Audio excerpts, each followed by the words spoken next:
Merhabalar herkese. Şu an İstanbul'da Yolçata'dayız. 0 kilometre yepyeni tertemiz bir Porsche GT2 RS için İstanbul'dayız. Çok özel bir araç. Türkiye'de tek şu an için. Bunun için Ankara'dan kalkıp buraya kadar geldik. Burada çok özel uygulamalar yapacağız. Yine şeffaf film uygulamamız olacak araca. Şimdi öncesinde aracın boyasını hazırlayacağım. Daha öncesinde yıkama ve temizlik işlemleri olacak. Onları yapıp uygulama için içeri alacağız arabayı.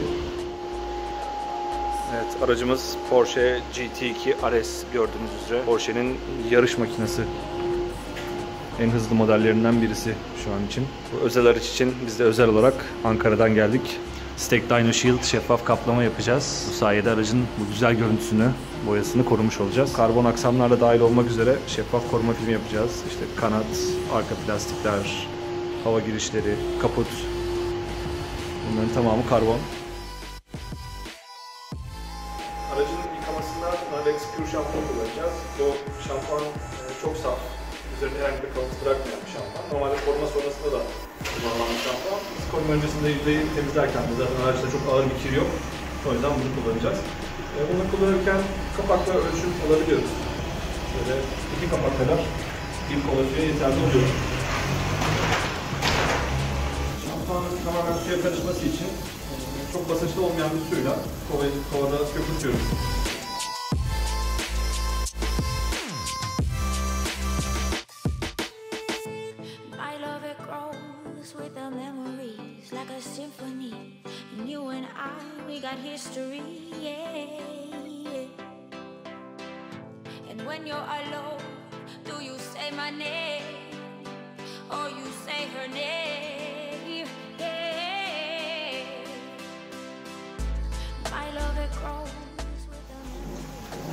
Araç çok kirli olmadığı için sadece normal musluk basıncı bizim için yeterli. Ekstra basınçlı su kullanmıyoruz burada. Zaten teslimattan sonra belki yıkanmış bir kere.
Drop and roll it. I like bad bitches in the club that control it. Tamamladım. Şimdi demir tozları için, yani araba sıfır da olsa mutlaka üzerinde demir tozu olabiliyor. O yüzden bunu riske atmamak için demir tozu temizliği yapacağız. Bunun için Norlex Iron Remover kullanacağız.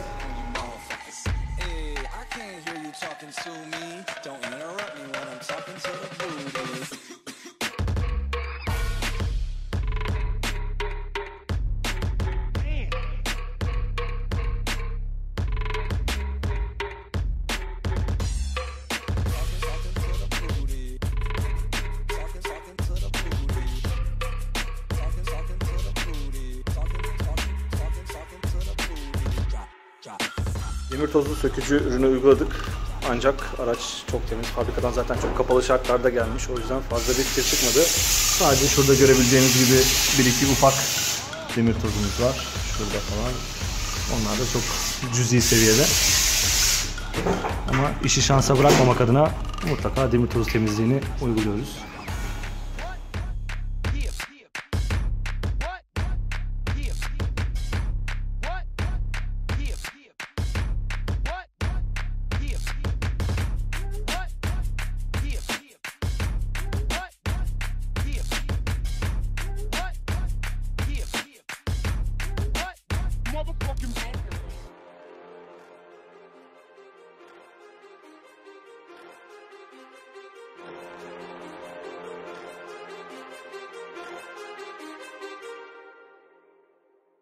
Too many thoughts on my mind, I can't sleep at night, so I just keep writing.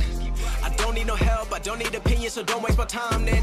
I just been living online, my city don't show me no love and that's fine. Fuck local radio stations, I got more plays than all of these rappers combined. I'm going again, I've been going in, I'm fed up with so many things. I gotta just let it all out, I'm talking about the shit they've been talking about. Telling me I should do this, telling me I should do that. Telling me things about rap. Talking the truth and that stab in my back, they will knock me off track. No, too many things have been building, been hard to deal with, I just been drinking. Remember my moves in the past, I'm wondering what was I thinking. Lately I'm living in fear, wondering what if the end is so near. All of this shit going on, the shootings are strong. One shot to the head and I'm gone, I'm losing control but I can't let it go. Cause I'm trying to get more and I've been in the moment, I've been in the zone and I'm moving alone. I don't pick up the phone when my family call, I've been doing it wrong and I don't know what's happening. Trying to get what I just been imagining, getting close and I just been examining all of the fake shit the game has been packaging. Evet, aracı yıkayıp demir tozu temizliğini yapıp jantlarını da temizledik ve uygulama yapacağımız alana aracı aldık. Aracın boyasını inceledik ve birkaç kusur tespit ettik. Normalde araç hiç kullanılmadı, burada da yıkanmadı diye biliyoruz ama büyük ihtimalle yıkanmış. Fabrikasyon hatalar da var. Şimdi birkaçını size göstereceğim. Şimdi öncelikli olarak şu bölgede dikkat ederseniz mesela fabrikasyonda bir polisaj işlemi yapılmış ve onun kalıntıları var. Onları temizleyeceğiz. Onun haricinde karbon parçalarda mesela şu bölgede belki dikkat ederseniz matlıklar var. O bölgeye bir şeyler sürtülmüş. Belki aracın dışına bir branda tarzı bir şey örtülmüştü. O sürtülmüş olabilir. Orada bir matlık oluşturmuş o maalesef. Onu parlatacağız. Araca fabrikasyon olarak polisaj işlemleri de yapılmış. Özellikle karbon parçalarda çok fazla hologram var. Onları da olabildiğince göstermeye çalışacağım şurada. Şimdi şu bölgede dikkat ederseniz tam ışığın kırıldığı noktada hologramları görebilirsiniz. Evet, şurada çok daha net gözüküyor. Şöyle yapılan polisaj işleminden kalma hologramlar var. Aracın ön tamponunda da birkaç çizik ve çiziyi düzeltmek için yapılmış polisajdan kalma hologramlar var. Şu bölgeye özellikle dikkat ederseniz hem çizikleri hem de hologramları çok net bir şekilde görebilirsiniz.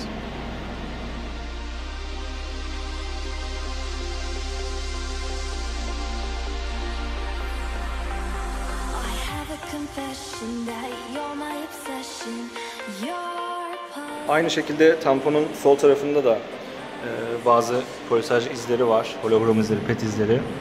Şöyle kameraya tam şu bölgeyi ışığa denk getirebilirsek, evet. Çok net bir şekilde gördüğünüz gibi gözüküyor. Lokal olarak polisaj işlemi yapılmış bu bölgeye ve petlerin izleri kalmış. Bu tür kusurları düzelteceğiz mecburen. Şurada da birkaç izimiz var. Onu da yakalayabilirsem, evet. Tam şu bölgede görebilirsiniz belki. Tamponun haricinde karbon kaputta da bir çiziğimiz var. Şu bölgeye dikkat ederseniz görebilirsiniz. Şöyle orta derinlikte bir çiziğimiz de var. Tek başına orada duruyor. Onu da düzeltmem gerekecek kaplamadan önce.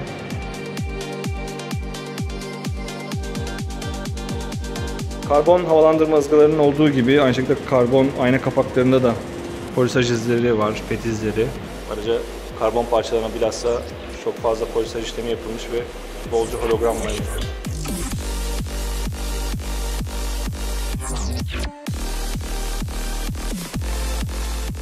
Kaplama işlemlerine başlamadan önce burada gördüğünüz fabrikasyon koruma filmini de sökeceğiz. Onun da altını temizleyip o bölgede tek parça olarak yukarı doğru kaplayacağız koruma filmiyle.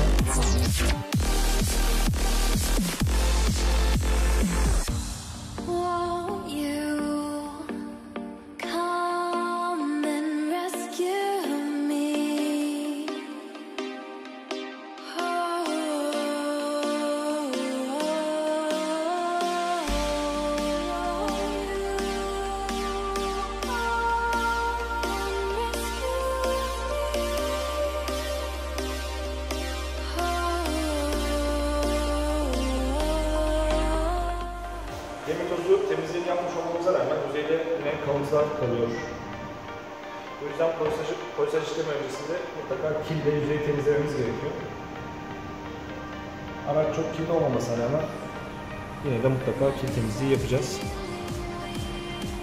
Kullandığımız kil Valetpano'nun yumuşak kili. Artı quick detail olarak da non-refined bir kaydırıcı olarak çizmeden kil yapabilmek adına.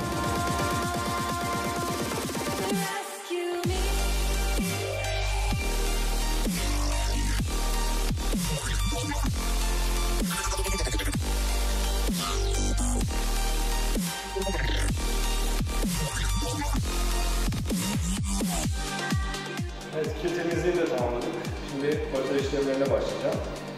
Az önce göstermiştim videoda, kaputta derin bir çizik vardı orta derecede.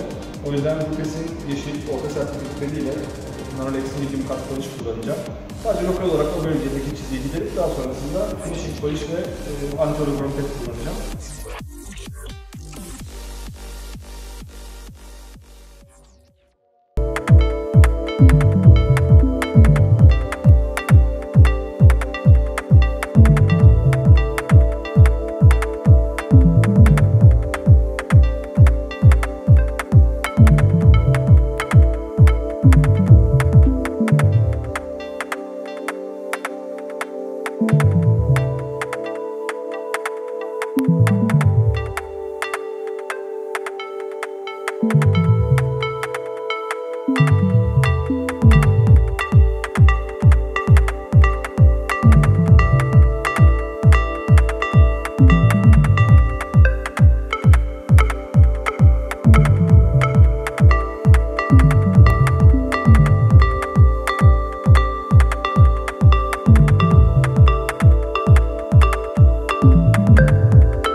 Evet, kaput filmini yaptık. Çamurluklar kaplandı.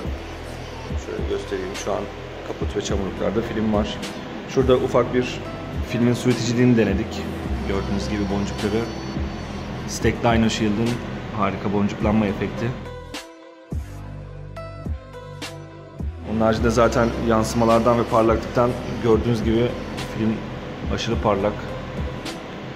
Ve alttaki görüntüyü hiçbir şekilde bozmuyor. Karbon deseni çok net bir şekilde belli oluyor gördüğünüz gibi. Ve yüzeyi cam benzeri bir parlaklığa kavuştu. Porsche logosu GT2 RS'te yapıştırma, kabartma değil. O yüzden onun üzerini de kapladık. Gördüğünüz gibi. O da mattı normalde, o da artık parlak. Salih abi kolay gelsin. Arka çamurluklar da kaplandı. Araç sahibinin isteği doğrultusunda araçtan hiçbir şey sökmeden kaplıyoruz. Biraz daha fazla uğraştırıyor bu yüzden. Yani şu karbon parçalar da dahil hiçbir şeyi sökmedik. Özellikle kapıda çok zorlanacağız. Dün biraz denedik 2 kere ama sökmek gerekti filmi tekrar. Kapı kolları ve aynaları sökmediğimiz için bu araçta da aynalar gövde üzerinde. O yüzden bu kısmın işçiliği çok zor oluyor. Kapı kolları da gördüğünüz gibi yukarı doğru kalkıyor ama burada filmi ortadan kesip birleştirmek gerekiyor. En çok zorlayacak kısım o şu an için. Arka çamurluk filmimiz de yapıldı. Artı şu bagaj üstündeki parçayı da kapladık. Evet, arkada kullandığımız filmi görüyorsunuz.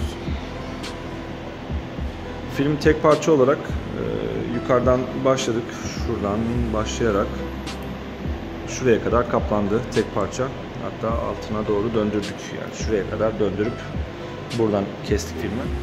Bu kısımlarda da olabildiğince içeri döndürüp içeriden kestik. Tam sıfırda, hiç belli olmuyor. Bu çamurluk da kaplandı aynı şekilde. Gördüğünüz gibi filmin daha tam anlamıyla kurumamasına rağmen parlaklığı oldukça güzel, yansımalar çok iyi. Böyle bir arabaya da böyle bir film yakışırdı gerçekten. Araba gerçekten çok özel. Porsche'nin ürettiği en özel araçlardan birisi. Koltuklar karbon, tek parça. Gördüğünüz gibi son derece hafiftir. Araçta kapı kolu açmak için metal kapı kolu bile yok. Onun yerine bir kayış koymuşlar. Oradaki ağırlıktan bile tasarruf etmek için her şeyi yapmış Porsche mühendisleri. İç trim karbon aynı şekilde.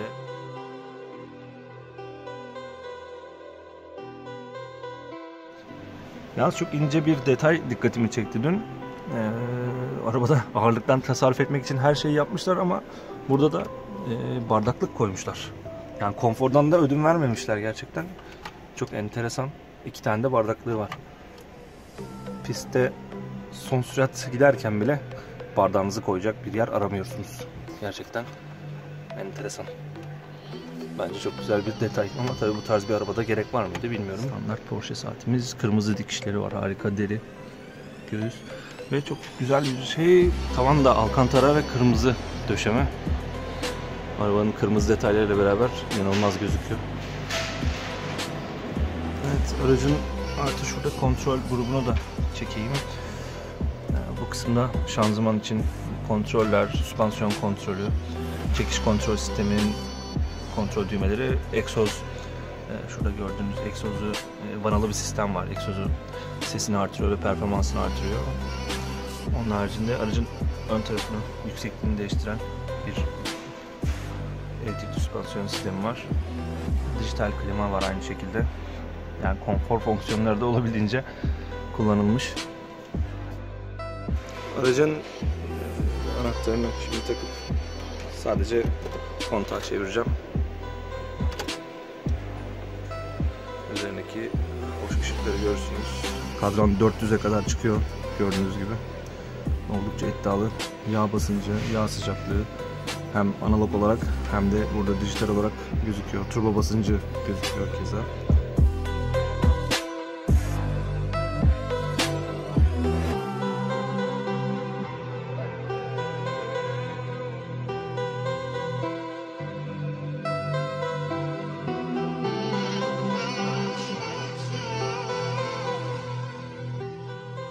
Araç yüksek performans amaçlı üretildiğinden her türlü detayı düşünmüşler Porsche mühendisleri. Aracın arka camları, bu camlar ve en arka camı polikarbon, yani plastikten yapılmış. Gerçek cam değiller. Rezistans da yok dikkat ederseniz arka camda. Yani bu yaparsa maalesef içeriden çözemiyorsunuz. Onun haricinde motor iç kısmı oldukça kapalı. Hiçbir şey gözükmüyor. Karbon çok güzel bir parçayla kapatmışlar burayı. Gördüğünüz sadece GT2 RS yazısı ve intercooler için fanlar. Hava emişini zaten yukarıdaki hava girişinden yapıyor araç. Aynı şekilde sıcak havayı da buradan çekmesi için kanallar yapılmış. Onlar da yukarıdaki şu kanallara bağlanıyor. Yani sıcak havayı da buradan atıyor tekrar.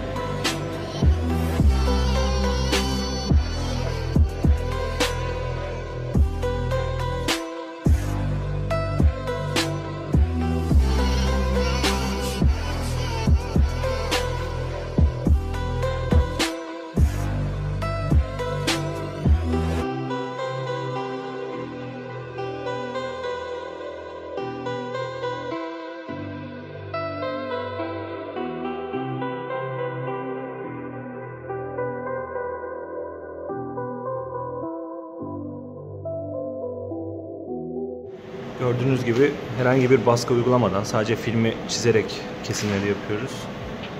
Salih abinin hassas elleri sayesinde araç boyasına hiçbir zarar vermeden sadece filmin üzerinde bir iz yaparak filmi oradan kesiyoruz.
Evet arkadaşlar, az önce ön tamponun filmini koyduk.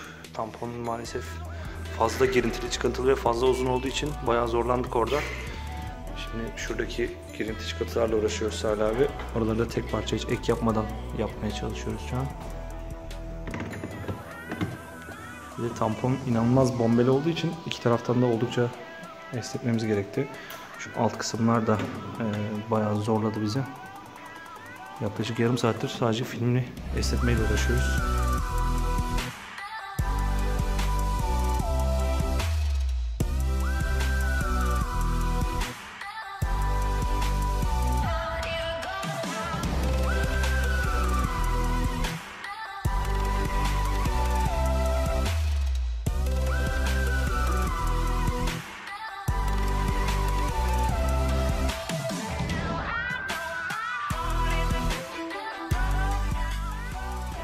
Dördüncü günden merhaba. Artık arabanın ana parçalarını kapladık. Sadece farlar ve karbon trimler kaldı.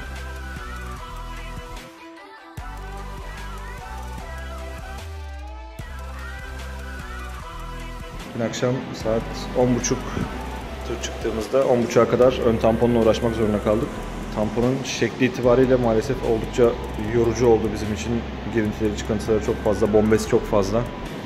O yüzden yaklaşık 3 saat kadar uğraşmamız gerekti ön tamponla. Bir kere de filmi değiştirdik zaten. Kolay gelsin Salih Bey. Merhaba. Evet. Hayırlı işler.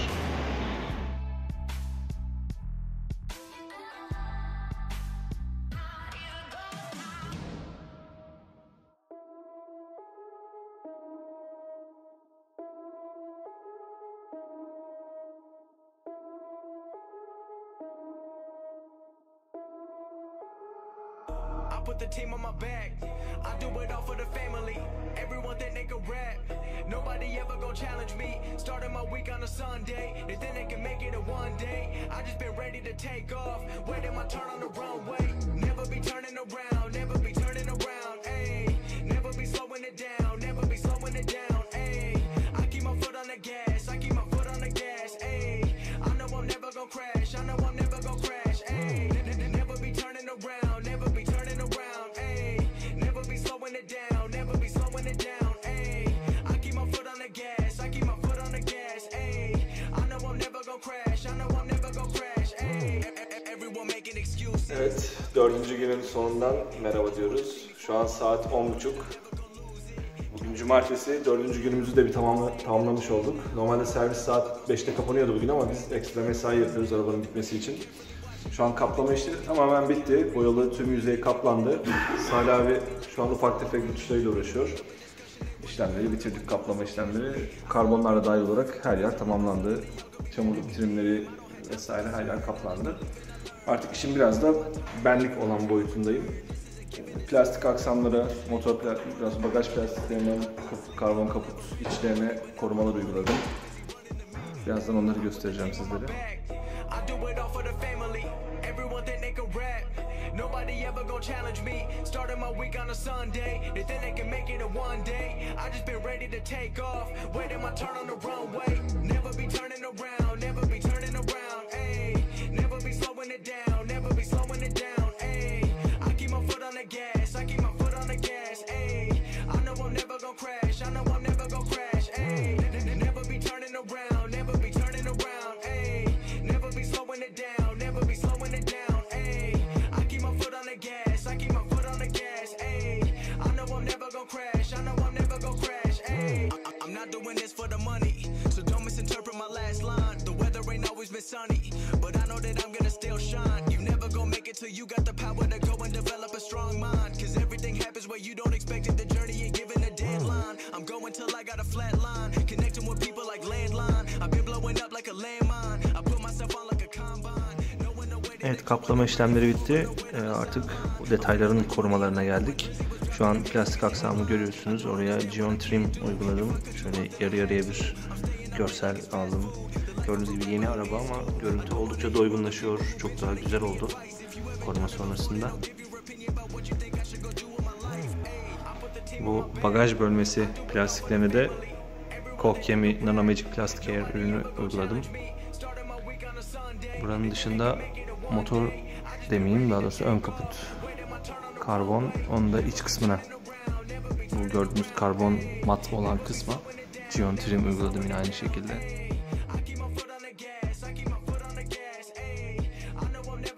Bu şekilde ön tarafta işimiz bitmiş olacak.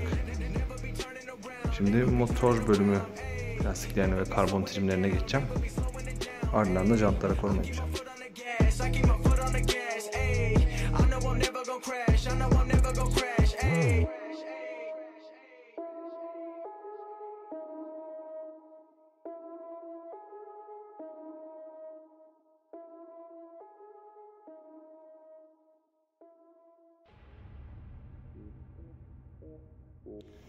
Evet, GT2 RS ile artık boyalı yüzey işlerimiz bitti. Şu an artık detaylardayız. Fabrikasyon olarak sadece naylon bir korumayla gelen karbon GT2 RS yazısını yine Stake Dyno Sheet ile kaplayacağız. Sökme şerefine de biz nail olduk bunları.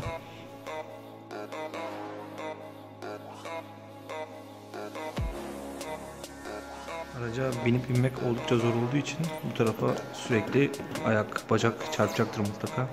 Belli bir süre sonra da çiziliyor. GT3 RS'te de gördük. Bayağı çizikliydi o parça. Artık tamamen koruma altına almış olduk.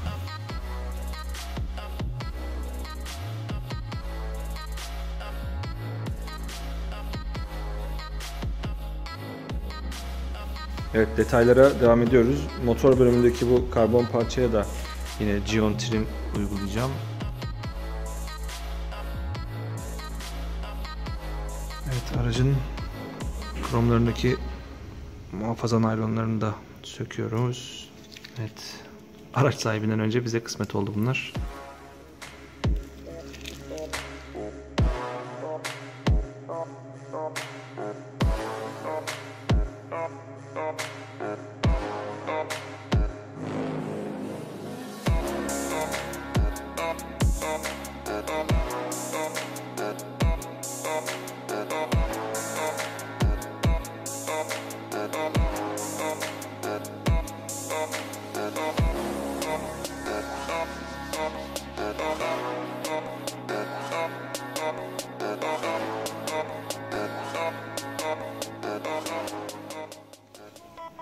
Evet, karbon parçaları homojen olarak ürünü uygulayıp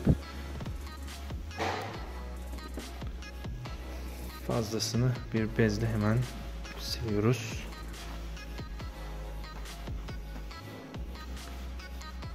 Gereğinden fazla bir parlaklık vermeden tamamen yüzeyini kaplamış oluyor bu şekilde. Kalıcı olarak koruma altına alıyor.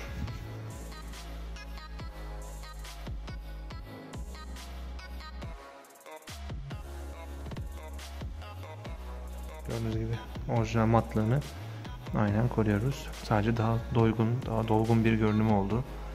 Karbon lifleri daha görünür, daha hoş gözüküyor artık.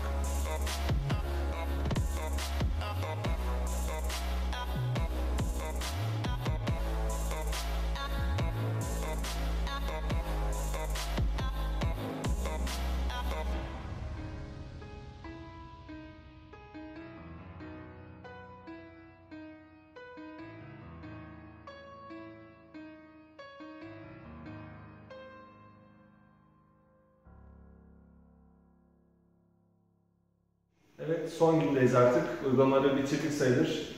Detay uygulamalarını da yaptık.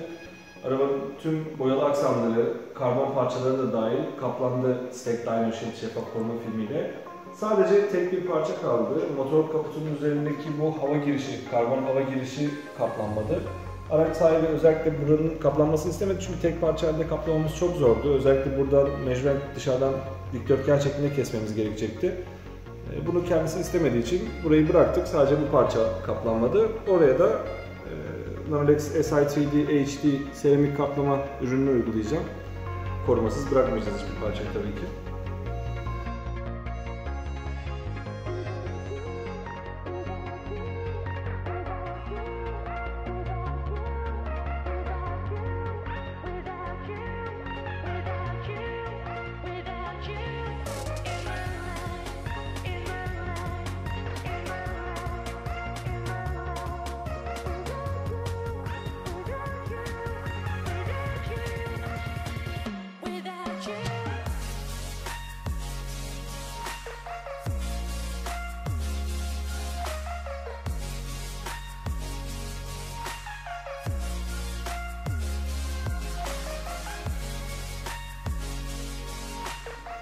Aracın dışıyla ilgili tüm koruma aşamalarını tamamladık.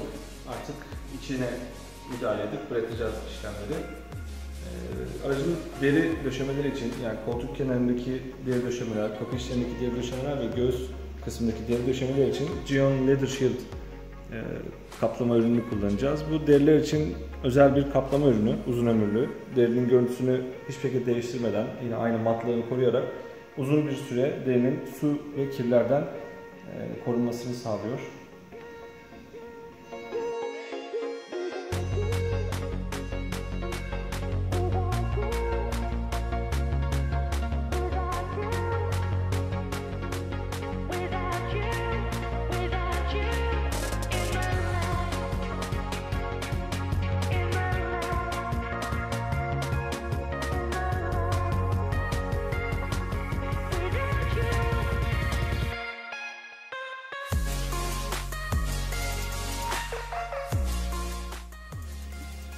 Ürünü uygulayıp yüzeyde bırakıyoruz bu şekilde.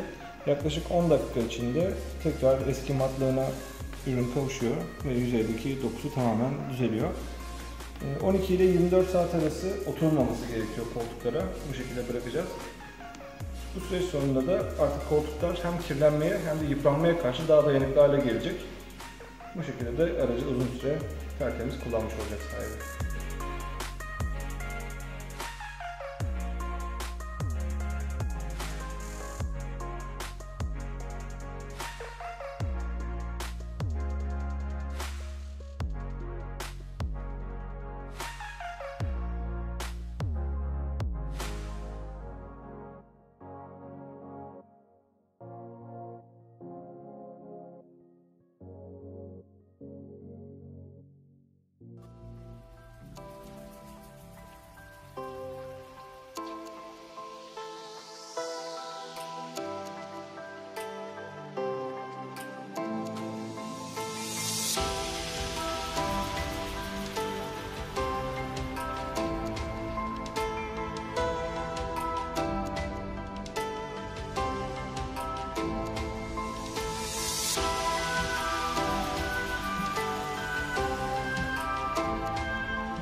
Aracın deri aksamlarını koruma altına aldıktan sonra plastik aksamlar için de Gyeon Preserve ürününü kullanacağız.